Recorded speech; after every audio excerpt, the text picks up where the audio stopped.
Assalamualaikum warahmatullahi wabarakatuh.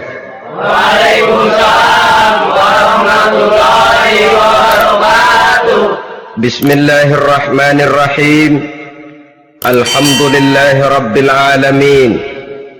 Wassalatu wassalamu ala ashrafil anbiya'i wal mursalin wa ala alihi wa ashabihi al-mujahidin at-tahirin, amma ba'du. Bersabda Rasulullah sallallahu alaihi wasallam, "Iza sarratka hasanatuka wa sa'atka sayyi'atuka fa anta mu'min." Apabila perbuatanmu yang baik menyebabkan engkau bahagia, apabila perbuatanmu yang baik menyebabkan engkau gembira, dan perbuatanmu yang jahat menyebabkan engkau jadi susah, itulah tanda bahwa di hatimu masih ada iman. Artinya, belum tentu orang yang berbuat baik merasa bahagia dengan kebaikan yang dikerjakannya. Dan tidak selamanya orang yang berbuat jahat sanggup menyesali perbuatan jahatnya. Oleh karenanya, apabila iman masih ada, apabila hati masih hidup, perbuatan yang baik menyebabkan orang gembira, perbuatan yang jahat menyebabkan orang susah dan gelisah hatinya. Ini mengandung pelajaran. Sekali kita berbuat baik, jangan sekali-kali menyesali kebaikan itu. Sebaliknya, satu kali kita melakukan kesalahan, hendaknya selalu menyesalinya.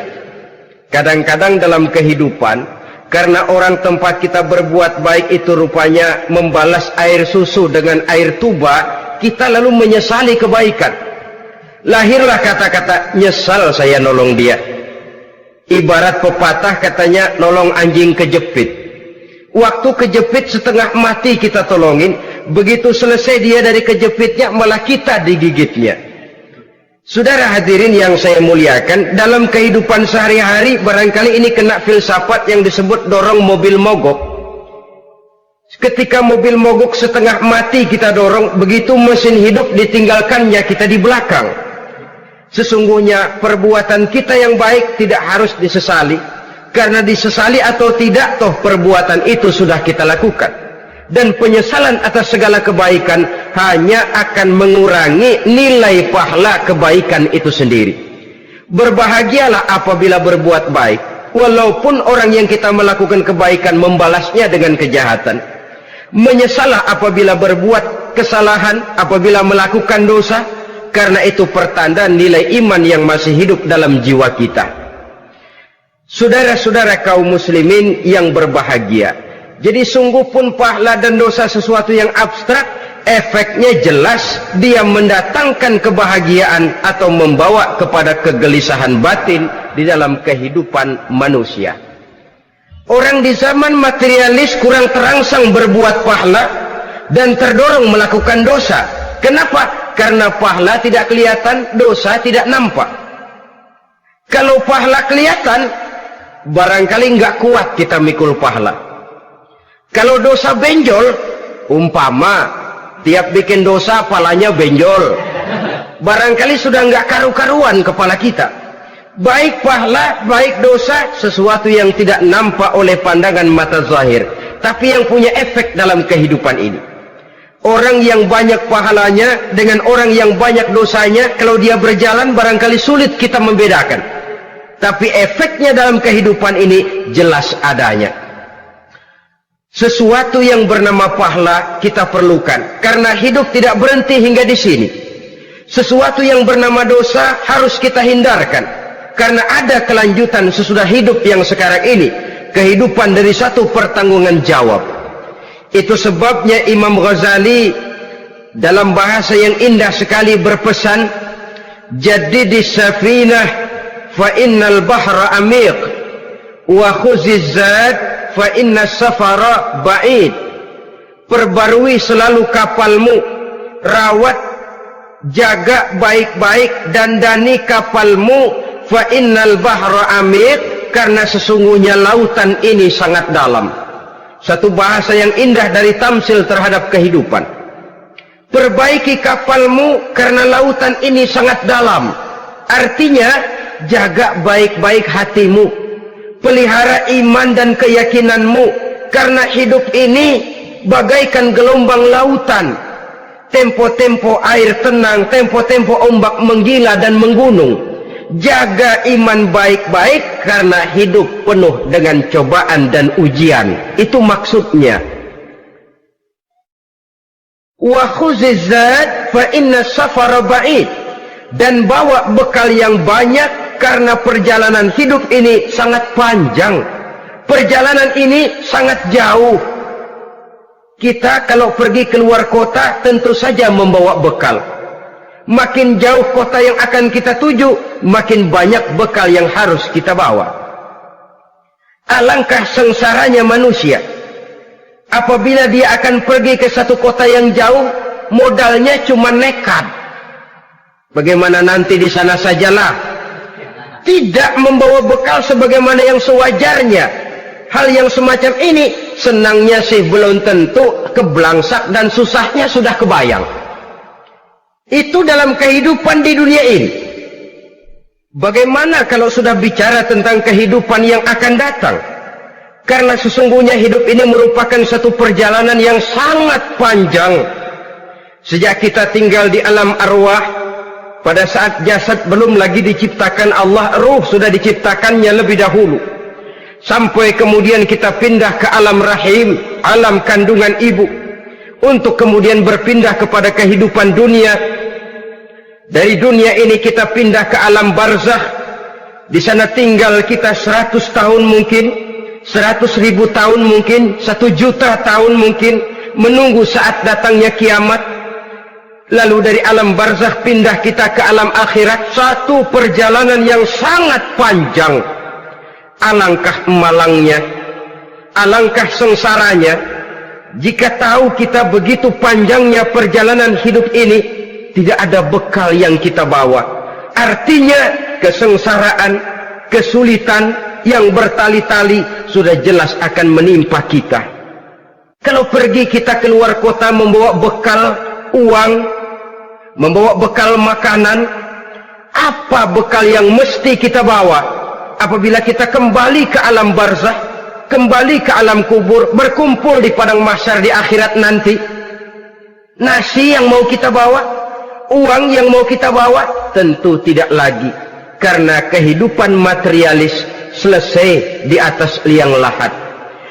Bila masuk kita ke liang lahat, disitulah pahala dan dosa memegang peranan yang sangat penting. Maka pada pertemuan malam ini kita akan bicara tentang pahala dan dosa itu. Saudara-saudara kaum muslimin rahimakumullah, yang dinamakan pahala, kata Imam Ali Al-Jurjani dalam kitab At-Ta'rifatnya, ma yastahiqqu bihi ar-rahmatu wal maghfiratu minallahi ta'ala, sesuatu yang pelaksananya berhak untuk mendapat rahmah dan ampunan dari Allah. Dengan kata lain, nilai pahala adalah akibat dari perbuatan-perbuatan di dalam melaksanakan perintah dan anjuran yang ada di dalam kehidupan agama. Apabila perintah dan anjuran kita laksanakan, nilai pahala itu lalu datang. Nah, nilai pahala dalam Islam menurut konsepsi Quran, Allah menjelaskan, man jaa bil hasanati falahu asyru amsalihha. Barang siapa yang datang membawa satu kebajikan, barang siapa yang melaksanakan satu kebaikan, maka dia akan mendapat balasan 10 kali dari kebaikan yang dikerjakannya. 10 kali ini pun masih dilipat gandakan dengan 7 ini pun masih dikalikan 100, dan itu pun masih ditambah dengan pernyataan wallahu yudha'ifu liman yasha. Allah masih akan melipat gandakan perbuatan baik seseorang yang dikehendakinya. Itulah nikmatnya dalam Islam.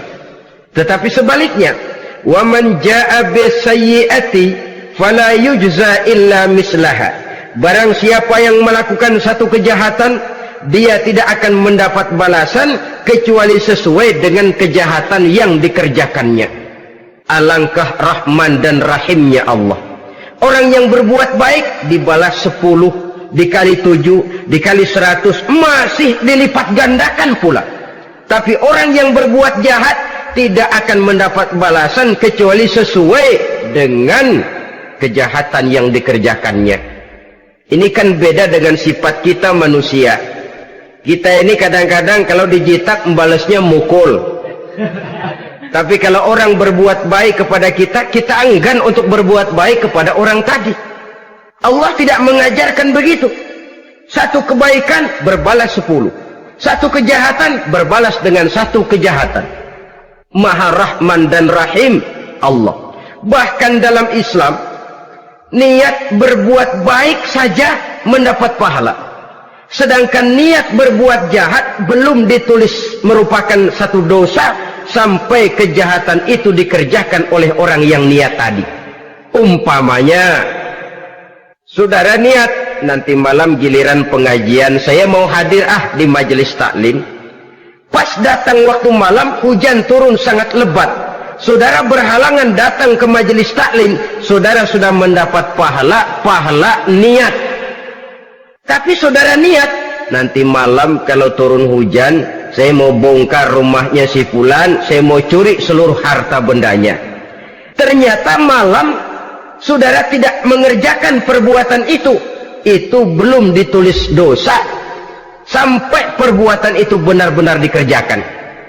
Tapi lalu jangan macam-macam. Kalau begitu niat aja yang baik, biar nggak usah dikerjain. Niat aja pengen ngaji walaupun tidak ada niatan untuk ngaji. Allah lebih tahu tentang apa yang terdetik di dalam hati sanubari kita. Itulah sebabnya sangat dianjurkan orang untuk melakukan segala macam kebajikan, dan dianjurkan orang menjauhkan segala macam bentuk kejahatan, karena dia akan berefek melahirkan dosa dan pahala. Dosa dan pahala itulah alat untuk memperoleh kebahagiaan di alam kubur, di padang mahsyar, sampai di akhirat nanti. Di dunia ini mungkin segalanya bisa kita beli dengan yang namanya uang. Keamanan kita bisa menyewa petugas untuk menjaga rumah kita. Kendaraan yang mewah bisa kita beli. Udara yang sejuk bisa kita ciptakan. Siapa banyak uang, dia raja. Mungkin itu di dunia. Tapi bisa apa uang kalau kita sudah masuk ke alam kubur? Bisakah munkar nakir kita sogok? Udah karkir, jangan nanya nih, cepet. Bisakah malaikat azab menyingkir dengan uang semir? Ternyata tidak. Untuk memperoleh kebahagiaan di sana, nilai pahala. Kesengsaraan akan kita dapat kalau kita banyak menumpuk dosa. Oleh karena itu jangan beranggapan pahala nggak kelihatan, dosa juga nggak kelihatan, biarin saja. Yang tidak kelihatan ini pada waktunya akan memegang peranan yang sangat penting. Tapi tidak cuma untuk menghadapi hidup di situ kita lalu harus berbuat baik dan meninggalkan yang jahat, terutama juga di dunia ini. Toh pepatah bilang gajah mati meninggalkan gading, harimau mati meninggalkan belang. Apa yang akan kita tinggalkan setelah kita mati? Kita ingin jasad kita boleh hancur terkubur tanah, tapi nama kita ingin hidup terus, dikenang orang 100, 1000, bahkan 1.000.000 tahun yang akan datang. Ditulis orang dengan tinta emas dalam sejarah, tercatat kita sebagai orang baik-baik. Saudara-saudara kaum muslimin rahimakumullah. Lalu perbuatan apa yang bisa mendatangkan pahala itu? Saudara-saudara, semua perbuatan yang diperintah dan dianjurkan oleh Allah, yang dikerjakan dengan ikhlas hanya untuk mencapai ridho Allah, mendatangkan pahala. Kadang-kadang menurut pendapat kita remeh, tapi nilainya di sisi Allah besar. Itu pahala. Menghitung pahala itu hak prerogatif Allah. Perbuatan yang ringan Allah mau berikan ganjaran yang besar, itu urusan Allah. Misalnya kata Nabi, la tahqiranna minal ma'rufi syai'an. Jangan kamu menganggap remeh perbuatan baik walaupun kecil. Jangan merasa sulit melakukan perbuatan yang mengandung pahala. Bertemu dengan teman, muka kita cerah, berpahala. menyingkirkan duri di jalanan berpahala, menolong orang yang sesat, memberitahu orang yang bertanya berpahala. Tidak sulit kalau kita mau. Yang diperintah dan dianjurkan oleh agama itu perbuatan yang mengandung nilai-nilai pahala. Masalahnya cuma tinggal mau atau tidak dan dikerjakan dengan ikhlas. Bertemu teman mukanya cerah, pahala. Menyingkirkan duri di jalanan, pahala. Sedekah, pahala. Tidak berupa perbuatan, bisa berupa ucapan. Misalnya bersolawat, pahala. Bertasbih dan bertahmid, pahala. Kata Nabi, kalimatani khafifatani 'alal lisan saqilatani fil mizan. Ada dua kalimat yang enteng di lidah tapi berat di timbangan akhirat nanti. Apa itu? Subhanallah walhamdulillah. Itu kan amalan yang ringan, perbuatan yang mudah saja, tapi nilainya demikian besar dalam pandangan Allah. Jadi pendeknya, perbuatan yang bernilai pahala adalah perintah dan anjuran agama yang dilaksanakan dengan ikhlas semata-mata untuk mencapai ridho Allah, itu mengandung pahala. Niat dasarnya itu harus karena Allah, landasannya harus karena ikhlas. Bukan cuma sekedar basa-basi, tidak karena ingin dipuji orang, tidak karena mengharap tanda jasa, tapi ikhlas semata-mata. Dari perbuatan yang paling kecil dan mudah sekali sampai kepada amalan-amalan yang besar dan memerlukan biaya yang besar, seperti melaksanakan ibadah haji, seperti jihad fi sabilillah, membangun masjid, membangun pondok-pondok pesantren, membangun pusat-pusat kesehatan, membangun jalan-jalan umum, termasuk menjaga keamanan. Jangan dikira loh, siskamling umpamanya, menjaga keamanan kampung tidak berpahala. Kalau diniatkan ibadah, menjaga ketenangan warga supaya mereka tekun ibadah, ikhlas karena Allah, itu juga bernilai ibadah.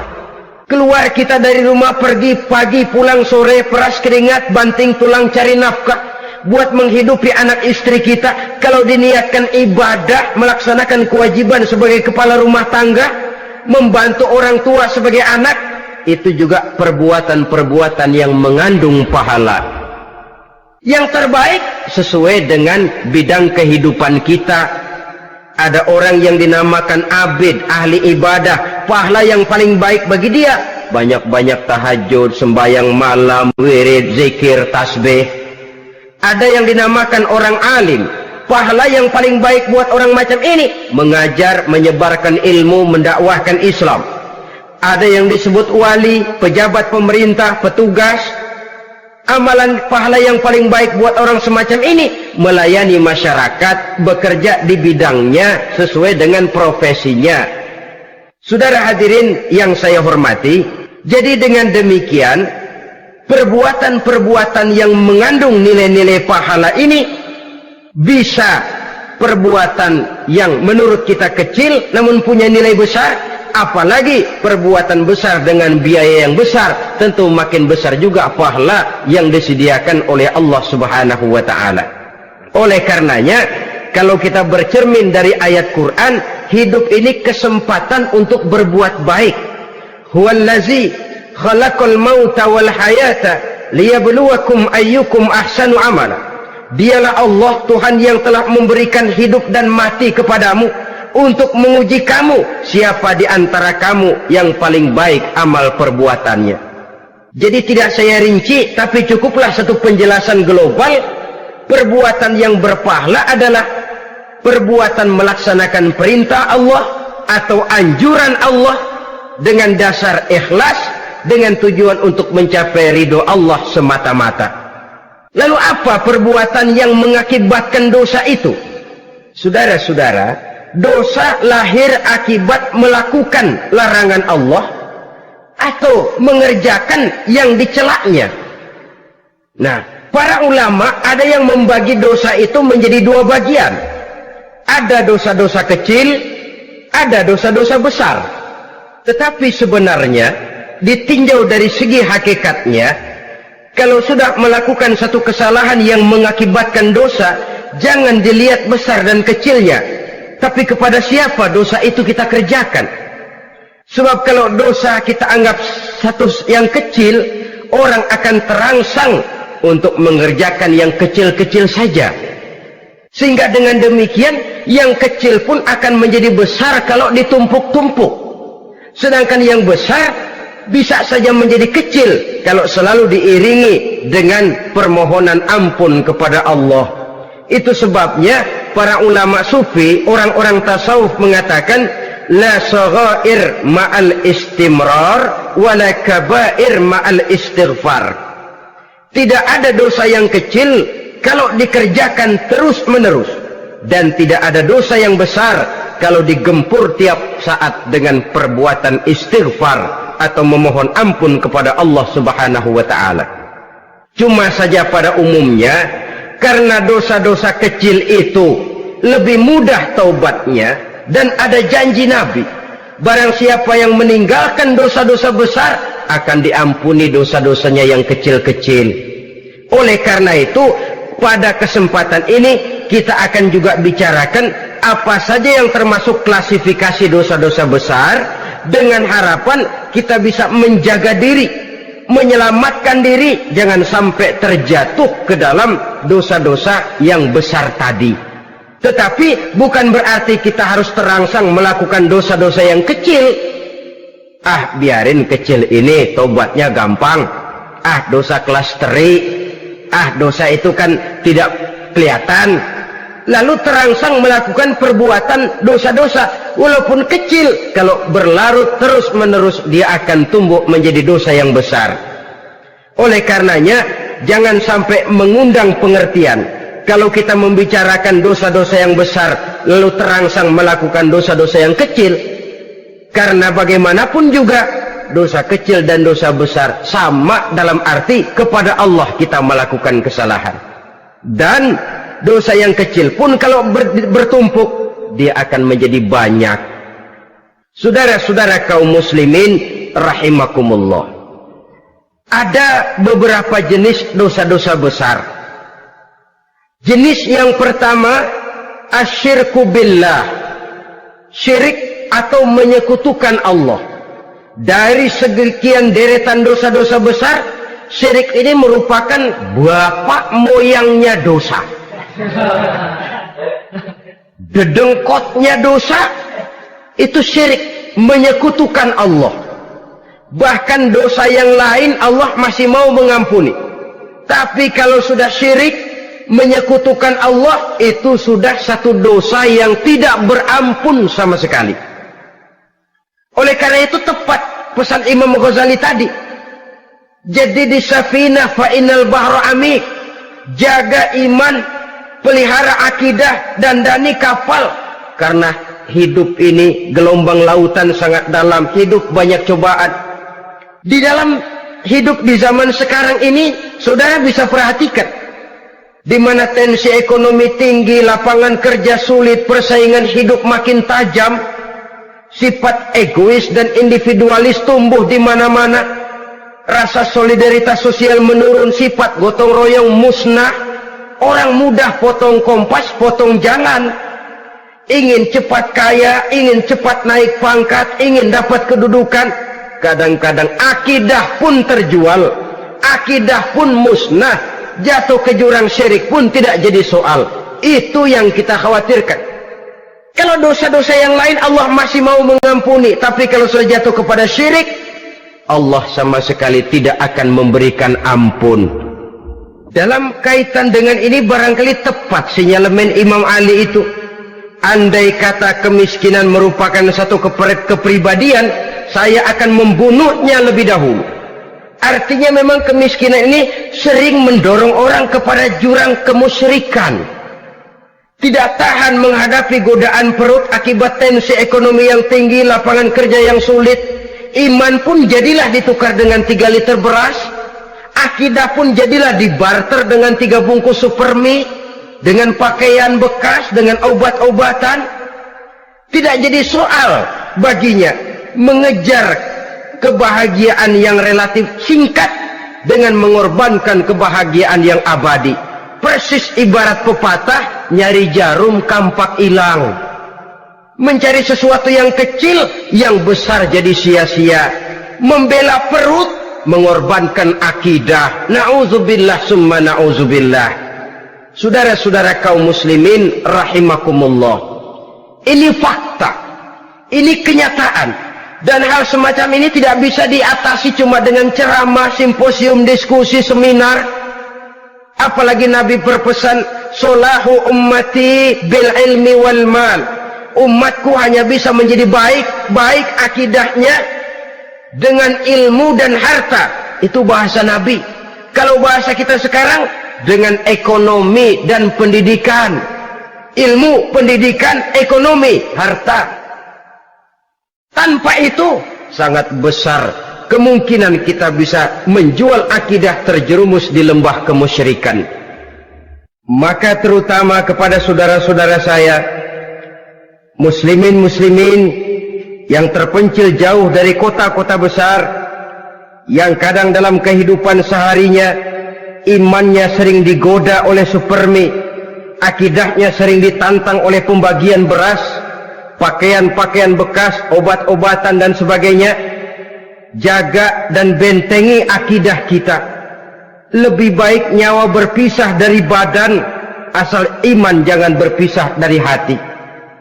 Kepada adik-adik saya para remaja, para pemuda di kota-kota besar, yang iman dan akidahnya sering ditantang dengan minuman-minuman keras, fasilitas-fasilitas yang menghanyutkan, yang secara terarah dan praktis sedikit demi sedikit menggiring kita untuk keluar dari nilai-nilai akidah.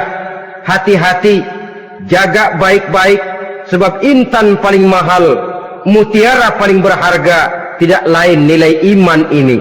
Tergelincir kita daripadanya, jatuh ke lembah kemusyrikan, jatuh ke satu dosa yang teramat besar, yang Allah tidak akan pernah memberikan ampun lagi. Ini dosa besar yang pertama. Yang kedua, qatlun nafsi illa bilhaq, membunuh orang tanpa alasan yang benar. Di zaman kesulitan ekonomi kadang-kadang orang mudah nekat. Tengok saja, kadang-kadang karena pasar uang 100-200 perak saja nyawa bisa melayang. Kadang-kadang karena urusan yang remeh, salah omong, salah ambil, salah ucap, salah pegang, nyawa bisa jadi melayang. Alangkah murahnya nyawa, seakan-akan kita yang punya. Padahal nyawa itu hak milik Allah. Tidak pantas kita merampasnya, tidak pantas kita menghilangkannya dari jasad seseorang. Oleh karenanya, membunuh orang merupakan satu dosa yang sangat besar. Jangankan kepada orang yang seakidah, orang yang lain akidah saja pun, kalau dia hidup berdamai, rukun, berdampingan, kita harus melindungi. Apatah lagi teman seakidah sendiri. Saudara-saudara kaum muslimin rahimakumullah, pantas kalau Nabi menyatakan apabila dua orang Islam sudah saling berkelahi, berbunuh-bunuhan, al-qatil wal maqtul finnar, yang membunuh dan yang dibunuh dua-duanya sama-sama masuk neraka. Sahabat heran, ya Rasul, kalau yang membunuh masuk neraka sih wajar, tapi yang terbunuh kok neraka juga, kenapa? Kata Rasul, sebenarnya dia juga cuma sudah niat untuk membunuh, cuma keduluan saja. Andai kata dia tidak terbunuh, tentu dia yang akan membunuh. Saudara-saudara kaum muslimin rahimakumullah, Islam sesuai dengan namanya adalah agama damai.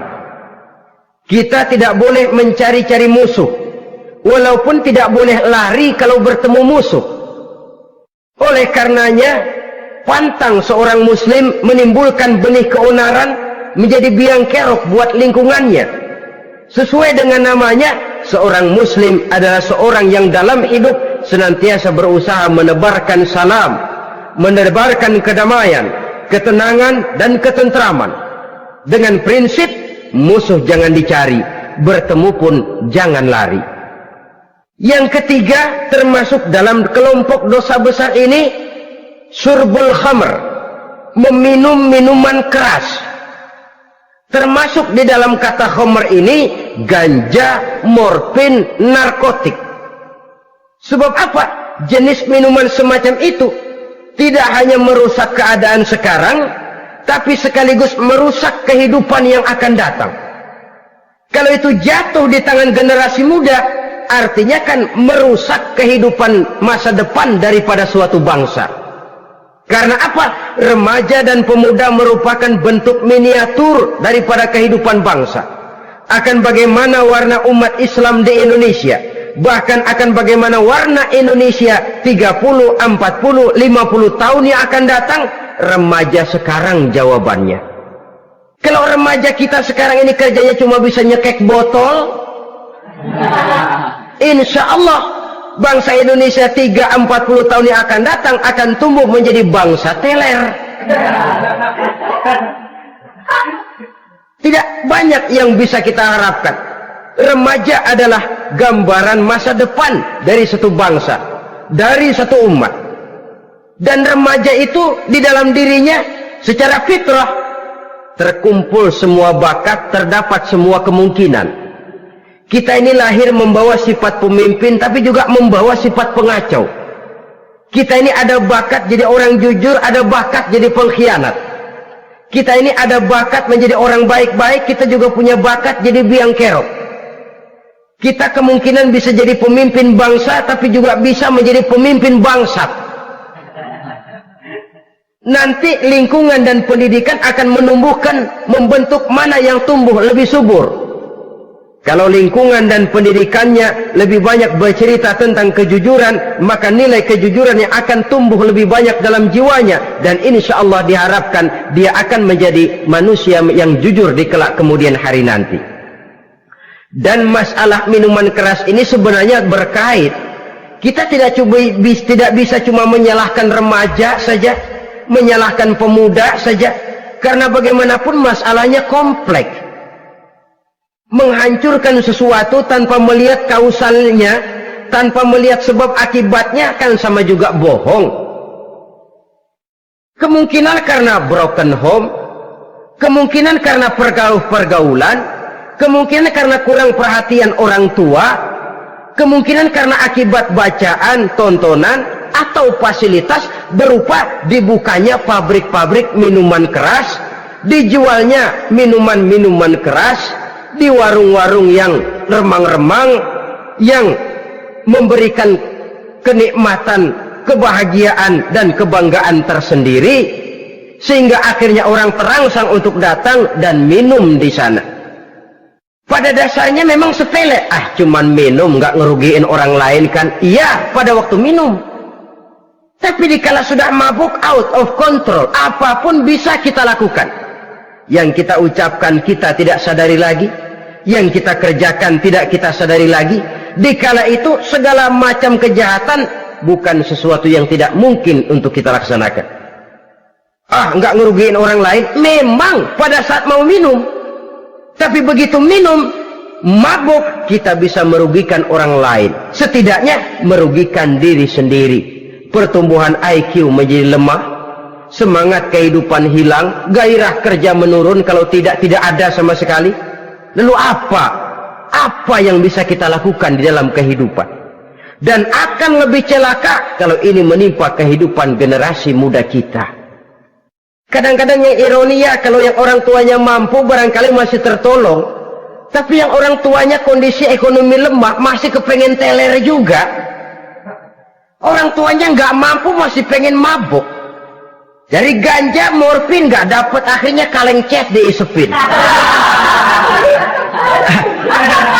Yang penting kan bisa teler, mendatangkan satu kebahagiaan tersendiri.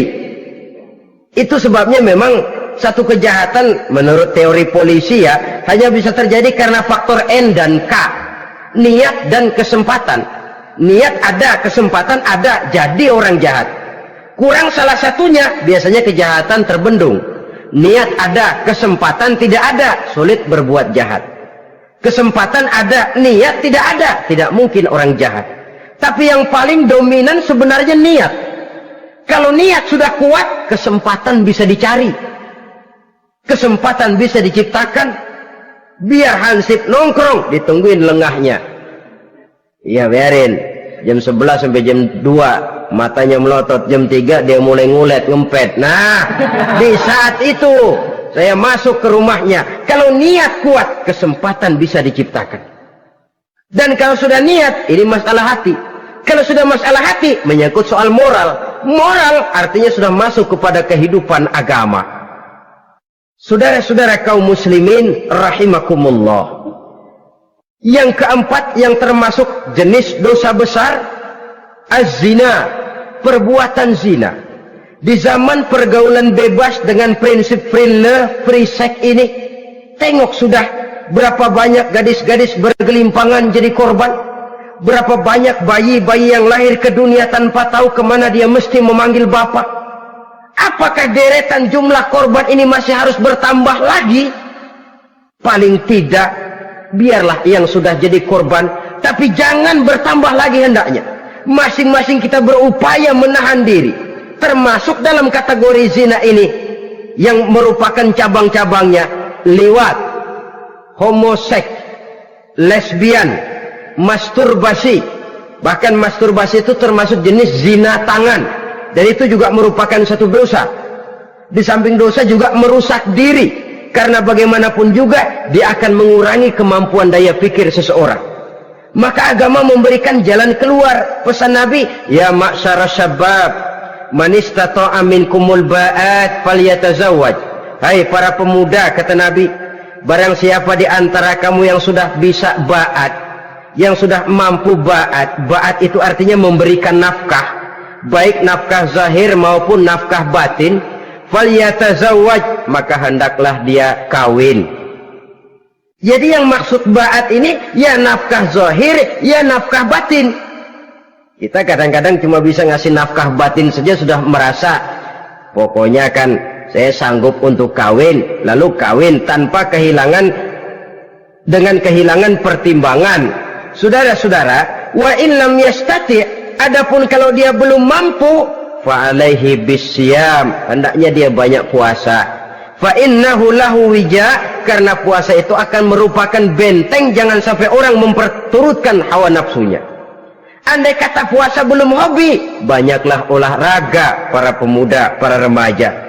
Karena dengan olahraga, pemikiran untuk memperturutkan hawa nafsu agak sedikit terkendali dan energi tersalurkan dalam bentuk yang positif.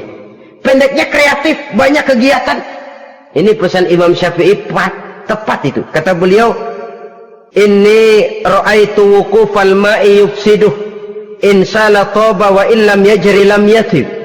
Aku melihat air kalau diam rusak, tapi kalau dia mengalir jernih.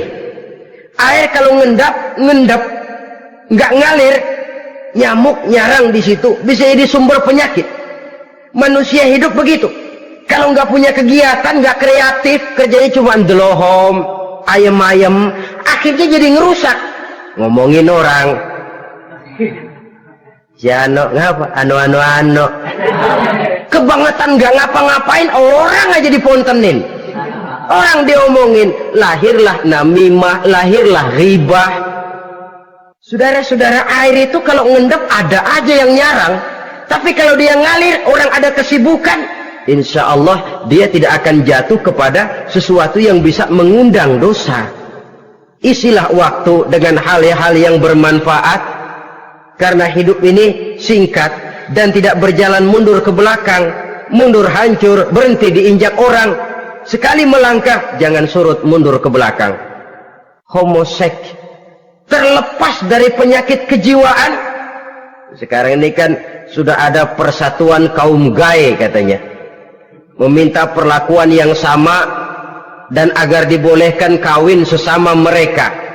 Secara manusiawi boleh, secara manusiawi kita hargai mereka, tapi dari kacamata agama ini jelas merupakan penyimpangan, dan penyimpangan merupakan suatu dosa terlepas dari pertimbangan manusiawi.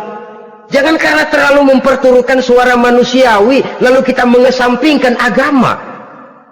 Termasuk lesbian, wadon karo wadon. Kalau homo itu kan lanang karo lanang katanya. Saudara-saudara kaum muslimin rahimakumullah, ini bukan penyakit baru. Liwat, homoseks sudah dikenal dari zamannya Nabi Lut, laki dengan laki. Lesbian dari zaman istrinya Nabi Lut. Terlepas dari penyakit kejiwaan, dari segi agama ini merupakan penyimpangan dan merupakan dosa yang besar. Yang kelima, yang termasuk jajaran dosa kelas kakap, qazful mu'minina wal mu'minat, menuduh orang mukmin yang baik-baik, laki atau perempuan, melakukan perbuatan zina sehingga hancur namanya di masyarakat. Ini merupakan satu perbuatan dosa yang sangat besar dan sangat dimurkai oleh Allah. Saudara-saudara kaum muslimin rahimakumullah, oleh sebab itu di tentang masalah ini, kalau memang tidak ada saksi, jangan sembarang kita enteng lidah menuduh orang lain berbuat zina, menuduh orang lain berbuat serong. Dosanya kelewat besar di dalam kehidupan. Karena apa? Mencari harga diri itu berat, memelihara kehormatan diri jauh lebih berat. Satu kali orang dihancurkan namanya di masyarakat, dia akan terisolir jadinya. Oleh karenanya, berlindung kita kepada Allah, jangan sampailah dihinggapi oleh sifat ini. Karena sentimen kita kepada seseorang, karena hasad kita kepada seseorang, tidak senang melihat orang lain lebih maju, lalu lidah ini seenaknya saja mengucapkan kata, padahal sanksi dan resikonya sangat besar. Yang kita tuduh barangkali mendapat pahala dari Allah, kita sendiri yang menuduh tanpa saksi, tanpa alasan yang benar, mendapat dosa yang sangat besar. Saudara-saudara, memang kadang-kadang aneh dalam hidup ini. Seorang pelacur biasanya bisa menjaga mulutnya di masyarakat, kata-katanya baik, sopan. Kenapa? Karena mulut yang satu sudah tidak terjaga.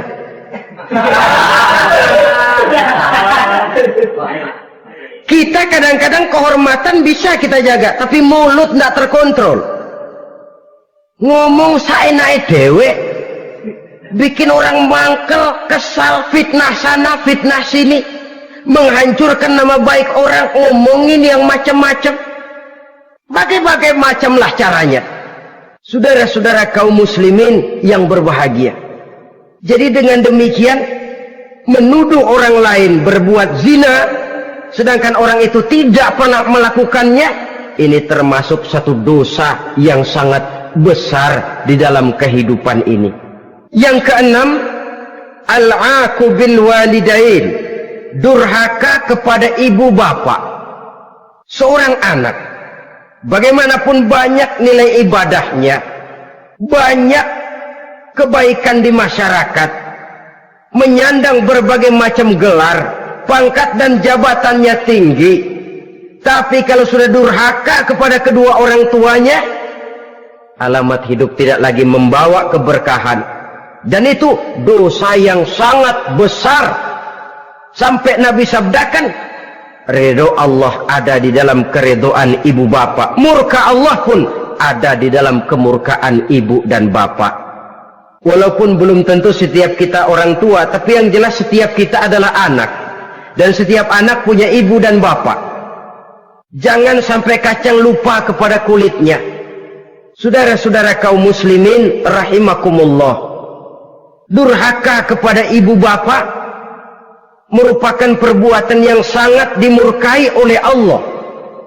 Apalagi ibu yang telah melahirkan kita, bahkan mengandung kita.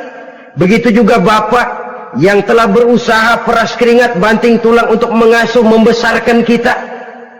Tidak ada perbuatan baik yang kita lakukan untuk bisa menebus kebaikan daripada ibu dan bapak kita. Setidaknya kalau belum bisa berbuat baik kepadanya, kepada keduanya, janganlah menyakiti hati keduanya. Itu saja dulu yang harus dijaga. Kadang-kadang sudah berbuat baik enggak, nyakitin melulu. Sudah nyenangin belum bisa, saban sehari nyakitin saja. Padahal kedua orang tua itu doanya manjur, sebagaimana sumpahnya juga bisa jadi kenyataan, dan sering bahkan menjadi kenyataan. Sampai ibu bapak sudah wafat, sudah meninggal sekalipun, kewajiban berbakti masih harus terus dilakukan oleh seorang anak. Lalu yang ketujuh, at-tawalli yaumaz zahfi, berpaling pada hari pertempuran. Orang sedang sibuk-sibuk menghadapi musuh, maksudnya berjuang membela agama ini, dia lari menyelamatkan diri. Pengecut, mental munafik. Ayo, kalau demi agama, mari kita maju ke depan. Allahu Akbar. Yang besar Allah, yang lain kecil semua. Maju. Orang lain maju serentak, dia mundur jauh ke belakang. Mental munafik, mental calo istilah sekarang ini. Oh, itu calo, mental calo. Tuhan gedek banget itu. Coba ya, calo itu paling sibuk nyuruh penumpang naik. Tapi sementara penumpang naik sampai ke tempat tujuan masing-masing, calonya nggak kemana-mana, diem aja di situ. Cuma orang aja disuruh naik.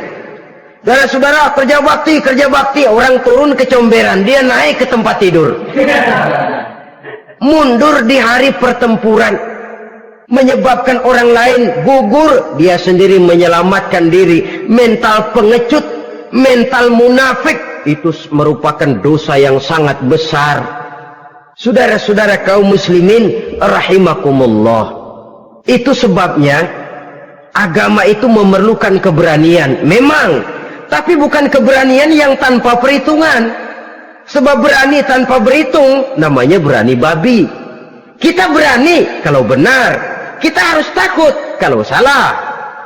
Jangan dibalik, salah berani, nekat namanya. Benar takut, pengecut namanya. Orang yang pengecut adalah orang yang takut membela kebenaran. Orang yang nekat sesungguhnya udah salah nggak malu lagi, udah salah nekat lagi, merasa rugi berbuat kebaikan, puas kalau berbuat kejahatan. Padahal Nabi pesan, siapa yang berbuat dosa sambil tertawa, nanti dia akan masuk neraka sambil menangis. Karena itu dipesan pula di dunia ini, sering-seringlah mencuci mukamu dengan air mata taubat, cuci lidahmu dengan zikir kepada Allah, bersihkan hatimu dengan air ikhlas. Saudara-saudara kaum muslimin rahimakumullah, kan ada toh orang berbuat baik nggak gembira, tapi berbuat jahat malah puas. Atau sama saja, orang lain berbuat baik hatinya kesel, orang lain berbuat jahat dia malah mendukung, atau orang lain tergelincir berbuat jahat dia malah girang. Ini kan tidak objektif, karena yang berbuat baik orang yang dia keselin dia nggak seneng, tetapi karena yang berbuat jahat orang yang dia senengin dibenerin juga. Itu nggak objektif namanya. Mundur di hari pertempuran pada saat saudara-saudara kita sedang menghadapi musuh, sikap pengecut yang sangat dibenci Allah. Yang kedelapan, termasuk kelompok dosa besar, aklu malil yatim, makan harta anak yatim. Kadang-kadang ada orang mengeksploitir loh nasib anak-anak yatim, karena biasanya para dermawan peka kalau mendengar nasib yatim, memberikan santunan. Si yatim belum makan, yang ngurusin udah pada kenyang. Mengeksploitir, memakan harta anak yatim termasuk dosa yang sangat besar. Sehingga Nabi pesan, ana wa kafilul yatim kahataini yaumal qiyamah. Aku dan orang yang menyantuni anak yatim seperti dua jari ini di hari kiamat. Rumah yang paling dimuliakan Allah adalah rumah yang di dalamnya ada anak yatim yang hidupnya dihormati, hidupnya disantuni, keperluannya dicukupi. Maaf saja, tahap kita menyantuni anak yatim ini baru tahap setahun sekali. Kalau Muharram kita agungkanlah, kita besarkan. Lebaran yatim katanya, kita kumpulkan dana, kita usap kepala yatim, kita kumpulkan beras, kita bagikan hari itu. Perkara bulan depan kelaparan, kita tutup kuping. Perkara bulan berikutnya dia kelaparan, kita masa bodoh. Bahwa di bulan Muharram kita santuni yatim piatu itu sudah baik, tapi akan lebih baik lagi kalau kita sanggup menjadi bapak asuh mereka, memikirkan sekolah mereka, ada kontinuitas. Kalau mereka diasuh oleh orang lain, lalu bertukar agamanya, berpindah akidahnya, kita ngomel habis-habisan. Tapi kita ada kemampuan, kita tidak mau berbuat semacam itu. Ya sama juga bohong namanya. Saudara-saudara kaum muslimin rahimakumullah. Orang yang menyantuni yatim mendapat pahala besar. Tapi orang yang mengkorup harta anak yatim, dosanya juga sangat besar. Berhati-hatilah kalau kita diberikan kepercayaan oleh masyarakat untuk mengurus anak-anak yatim. Karena pahalanya besar, resikonya juga besar. Yang kesembilan, syahadatuz zur, sumpah palsu. Sebab sumpah palsu ini menggunakan nama Allah untuk sesuatu yang tidak benar. Nama kita saja dibawa untuk yang tidak benar, kita jengkel. Nama kita dipalsukan untuk sesuatu yang tidak baik, kita kadang-kadang jengkel, tidak puas jengkel, menuntut melalui saluran hukum. Kenapa? Nama saya dicatut. Bagaimana lagi kalau nama Allah kita pakai untuk bersumpah, sumpahnya palsu, menguntungkan kita, merugikan orang lain, Allah murka betul. Maka sumpah palsu termasuk deretan dosa-dosa besar. Apalagi yang ke-10, aklur riba, makan riba alias renten. Ini kan yang cepat mendatangkan uang. Kadang-kadang kalau yang bikin riba itu orang awam barangkali, ya masih kita maklumin. Kadang-kadang penyakit ini datang menimpa mereka juga yang kita kenal kebaikannya. Bahkan suka datang ke musola, rajin ke masjid kadang-kadang. Riba masih dimakannya. Karena cara cari duit paling enak. Duit utuh, tambahnya terus masuk. Na'udzubillah, summa na'udzubillah. Itu yang diibaratkan dalam perjalanan Mi'raj waktu Nabi diperlihatkan neraka. Orang perutnya sebesar rumah dililit ular, diseret-seret itu hancur perutnya, dibulatkan lagi, diseret lagi, hancur lagi, dibulatkan lagi, terus menerus begitu. Dia berteriak, mengerang, mengeluh, mengaduh kesakitan. Nabi tanya, itu apa Jibril? Itu contoh dari umatmu yang suka makan riba Muhammad, makan renten. Saudara-saudara, ini kan mencekik leher orang. Orang sedang kesulitan, kelihatannya sih baik, menolong, tapi di belakang menolong itu nyekek. Di belakang menolong itu nyekek, dan nyekek itu sebenarnya tujuan utamanya. Orang yang menjalankan riba pada dasarnya tidak punya perikman kemanusiaan kok.